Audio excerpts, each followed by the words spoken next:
But you can continue with your British army. There's no problem for me. But in any way, I think that if you look to the world of today, if you look to the empires that are India and China and the United States and at the same time Russia, I think that the time is very near that we're going to decide on a European army in the European Union. I've been wondering why David Cameron's been slashing our armed forces, won't commit to 2%, is happy for us not to be able to defend our islands. I think Mr Juncker's given us the answer. We're going to do it at an EU level. We're going to have a European army. Now, when I raised this last year with the Deputy Prime Minister, Liberal Democrat Nick Clegg, he said it was a dangerous fantasy to even talk about an EU army. I hope every Liberal Democrat voter has heard Mr Verhofstadt today, the leader of the European Liberals, crying out for militarisation at an EU level. Of course, the truth is, it's already happening. We already have a European Defence Agency. We already have EU battle groups on active service all over the world. We already have an EU Navy active against the Somali pirates, and who can forget Eurocorps here in Strasbourg last year, virtually goose-stepping that ghastly flag round the courtyard outside. And of course the Lisbon Treaty, Article 28, provides for all of this. Tony Blair was right. He said the European Union is not a project about peace, it's a project about power. And I think Mr Juncker is trying to seize on an opportunity. We ourselves in the European Union provoked the conflict through our territorial expansionism in the Ukraine. We poked the Russian bear with a stick, and unsurprisingly, Putin reacted.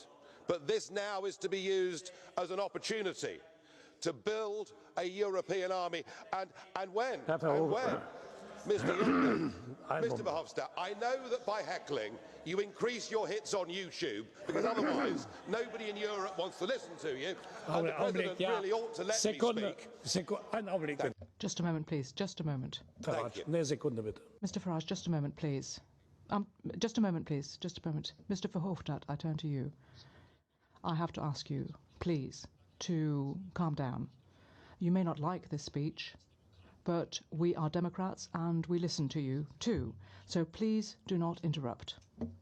Well, we certainly are Democrats, and we've never shouted you down, but you always try and shout us down. The point I was making is this: the opportunity is being seized, and Mr Juncker said we must convey to Russia that we are serious. Who do you think you are kidding, Mr Juncker?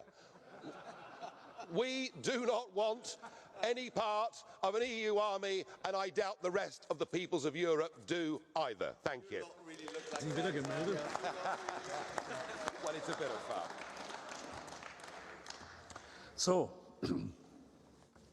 Herr Farage. Thank you, Mr. Farage. You've exhausted your speaking time. We extended it even. Now, Mr. Verhofstadt, we've brought him back to reason. However,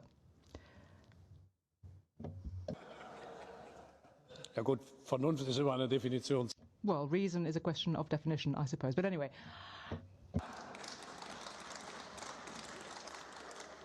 Ich glaube, I'm not necessarily saying that you're the expert when it comes to defining reason, but what I can tell you is that I asked Mr. Verhofstadt to please listen to you. I hope he will continue to do so in the future. And to all of you, I would ask you also to make sure that you respect flags of whatever nature. Mr. Sulic, I believe you had a question, is that right? To Mr. Farage, I take it? Is that right? In fact, I would like to ask Mr. Farage, what do you think that we should have to do, Mr. Farage, when Russia, for example, is supporting with the most modern armaments, you know, the separatists? Do you, as an European Union, have to do something to support Ukraine, to fight in the eastern Ukraine, or do you think that we should have to wait to fight on the western Ukraine for the stability of Europe? Don't you think that we together, we have to send a clear message of solidarity and unity of the European Union considering this important subject? Thank you.